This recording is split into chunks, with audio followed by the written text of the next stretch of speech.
उपमुख्यमंत्री सुनेत्रा पवार झेडपीतल्या विजयी उमेदवारांची भेट घेणार. जिल्हा परिषदेत अध्यक्ष कुणाला करायचं यावर चर्चेची शक्यता.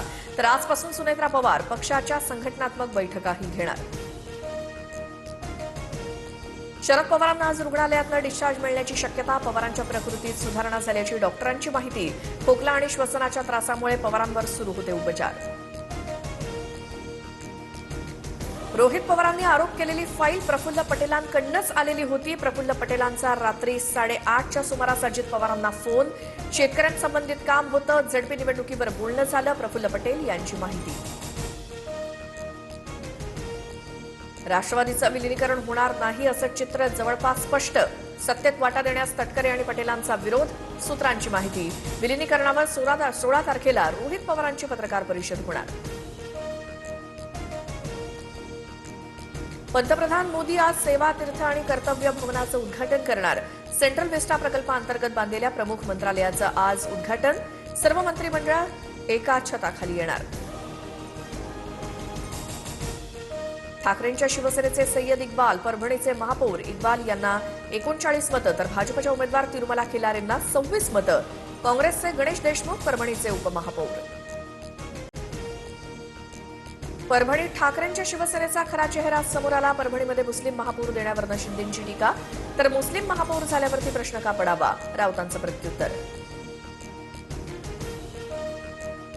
तर आमची भूमिका ठरवणारा भाजप कोण? आमची भूमिका आम्ही ठरवू. सांगली जिल्हा परिषद सत्ता स्थापनेवरनं शंभूराज देसाईंचा भाजपवर निशाणा. चंद्रकांत पाटलांनी शिवसेनेला गृहीत धरून सत्ता स्थापन करण्याचा केला होता दावा.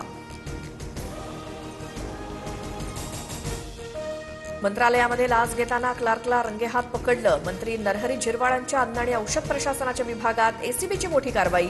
मेडिकलचा निलंबित परवाना पूर्ववत करून देण्यासाठी 35,000ची लाच घेताना आरोपी राजेंद्र ढिंगरेला अटक. केंद्रीय पथकाकडून धाराशिवमध्ये झालेल्या अतिवृष्टीग्रस्त भागात पाहणी. भूम आणि परांडा तालुक्यातील गावांना पथकांच्या भेटी. प्रत्यक्ष पाहणी करत शेतकरी आणि ग्रामस्थांशी साधला संवाद. मुंबई आणि ठाणेकरांसाठी पुढील 3 दिवस तापदायक ठरणार. उष्ण वाऱ्यांच्या प्रभावामुळे पारा 37 अंशांपर्यंत वाढण्याचा अंदाज. केंद्र सरकारकडून महाराष्ट्रासाठी 76,502 कोटींचे रस्ते प्रकल्प. राज्यात 2,612 किलोमीटर लांबीचे 116 प्रकल्प बांधकामाधीन. फ्रान्सकडून 114 राफेल लढाऊ विमानं खरेदी करण्याचा निर्णय. 3.60 लाख कोटींची विविध प्रकारची संरक्षण सामग्री घेणार. संरक्षण मंत्री राजनाथ सिंह यांच्या बैठकीत निर्णय. बांगलादेशात सार्वत्रिक निवडणुकीची मतमोजणी सुरू. बांगलादेश नॅशनलिस्ट पार्टीची सत्ता येणार. 300 पैकी 200हून अधिक ठिकाणी बीएनपीची आघाडी. तारिक रहमान पंतप्रधान होणार असल्याचं जवळपास निश्चित.